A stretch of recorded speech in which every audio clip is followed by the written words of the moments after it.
outside Nancy Guthrie's house here.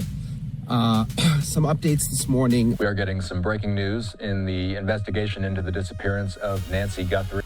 The desert is supposed to be still. That is what people repeat about places like this. Nothing moves, nothing changes, nothing lingers. Just heat pressing down and a horizon that never answers back. It feels like a place where secrets cannot survive because there is nowhere for them to hide. But that belief is exactly what someone relied on. Something has shifted in this case, and not in the slow way people expect. This is not a gradual unraveling. It is a sudden turn, the kind that happens when new attention falls on old ground and reveals something that was always there, just missed.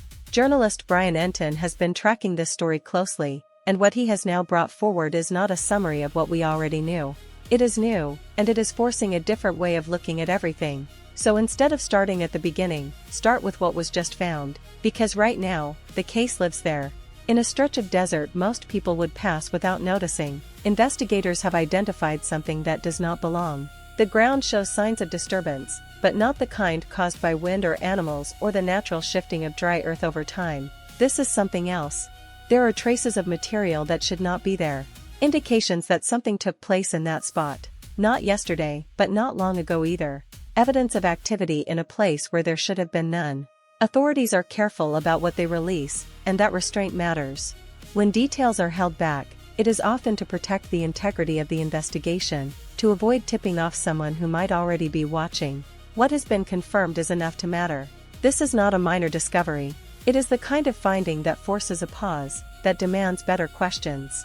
Because what appears in that desert does not look like the beginning of anything. It looks like the middle of something already in motion. That is what makes it unsettling. Someone had already been there. Someone had already chosen that location. And whatever followed, whatever brought this case into focus in the first place, may have been planned well before anyone realized something was wrong. To understand that, you have to return to the moment everything changed. It happened in the early morning hours. That detail is not incidental. It was not during the day, not in the evening when people are awake and aware. It was at a time when the world is quiet, when movement stands out only if someone is looking for it. What happened then was abrupt. No warning, no build-up. One moment normal, the next moment absence. Systems that should have been active were not. Communication stopped. Activity disappeared. It was fast and complete, and that combination is what drew attention in the first place. Because systems rarely fail all at once without cause. Usually something breaks partially. A signal drops but returns. A device shuts off but leaves a trace. Total silence across multiple points does not happen by accident. It happens because something created it. At first, it was treated as a malfunction, a gap, an unfortunate coincidence. But now, placed alongside what has been found in the desert, that silence looks different. It no longer appears random. It appears intentional. Someone understood how visibility works. They knew what systems record and where those systems fall short. They found the blind spots and used them. And in that early morning window, they removed what little visibility remained. That changes everything. Because it moves this case away from the idea of panic or chance. This does not look impulsive. It looks prepared. People acting on impulse do not map out surveillance gaps. They do not think about digital traces before they act. That kind of thinking requires time and planning. There are other details that support that shift. A door left slightly open, not forced, not damaged. No sign of entry being broken. That detail matters more than it seems. Because when there is no forced entry, it suggests access or knowledge. Either someone had a way in, or they knew how to get in without leaving evidence behind. And there is no digital trail. No logs, no camera captures, no data to reconstruct movement. In a world where almost everything leaves a trace, the absence of one is not neutral. It is deliberate. Someone either stayed outside the range of those systems or made sure that range did not apply. They did not just act. They created the conditions that made acting possible. Now investigators are looking back at the desert with a different understanding. It is no longer just a remote location tied to the case. It is part of the method. The terrain itself matters. Analysis of the area has revealed natural pathways. Not roads, not marked routes, but subtle tracks that allow movement without drawing attention. The kind of paths known to people who study the land closely. These routes make it possible to move without being seen, without crossing obvious checkpoints. There are also natural concealment points. Slight depressions, clusters of brush, ridgelines that block sight from certain angles. Nothing dramatic, nothing obvious, but effective if you know where to look.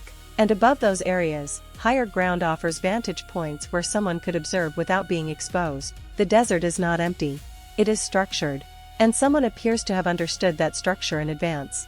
That turns the landscape into something else entirely, not just a setting, but a tool. Every feature, every path, every hidden corner becomes part of a plan rather than background. The physical evidence reflects that. Debris found near the disturbed ground is not scattered randomly. Its placement suggests intention. The positioning aligns with the terrain, with movement routes, with the surrounding features. It does not look accidental. There is also a clear direction indicated by the evidence. Not wandering, not uncertain. A path that suggests purpose. Movement toward a specific point, using the terrain to remain unseen. And the location itself sits in a calculated position. Not too remote, not too exposed. Accessible enough to reach, isolated enough to avoid notice. That balance is unlikely to be coincidence. This is where the weight of the discovery becomes difficult to ignore. Because the evidence does not just show that something happened. It suggests preparation that began before the event itself. There are signs that someone may have visited that area in advance. Studied it, tested it, confirmed that it could serve their purpose without drawing attention. That kind of preparation extends the timeline backward. It means planning started earlier than anyone assumed. It also suggests awareness of how investigations unfold. The minimal evidence, the lack of trace, the careful use of terrain, all point to someone who anticipated how they might be found and worked to prevent it. At the same time, another layer has complicated the case. As information began to surface, so did noise. Tips that led nowhere. Sightings that did not align. Reports that redirected attention without producing results. Some of that is expected in high-profile cases. But the pattern raises questions. Certain leads appeared at moments when they could disrupt progress. Detailed enough to seem real, vague enough to remain unverified. It is not confirmed that this was intentional, but the effect is clear. Time and effort were pulled away from areas that now appear more significant.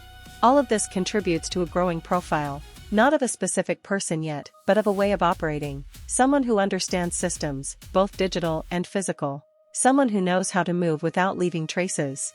Someone who plans ahead rather than reacting. The early morning silence required technical awareness. The absence of records required precision. The use of terrain required knowledge or preparation. And the overall pattern suggests patience. This is not random behavior. It is structured, deliberate, built step by step before anything became visible to anyone else. Now the case is tightening. The desert findings, the unexplained silence, the behavioral pattern, they are beginning to align. Not into a full answer, not yet, but into a clearer question. Not just what happened, but who could have designed something like this? Because this does not appear to be a simple disappearance that became complicated later. It appears to have been complex from the start. The conditions were set. Visibility was removed. Movement was controlled. Evidence was limited. Someone constructed this. And what Brian Entin is now revealing suggests that construction is no longer hidden as completely as it once was. The outline is forming, still incomplete, still without a confirmed identity at its center, but clearer than before. There is no final resolution yet, no definitive conclusion, but something has changed in a way that cannot be undone. The desert, which was supposed to keep everything buried, has started to give something back. And the silence that once defined those early hours is beginning to break, piece by piece, revealing the presence of someone who believed they would never be seen.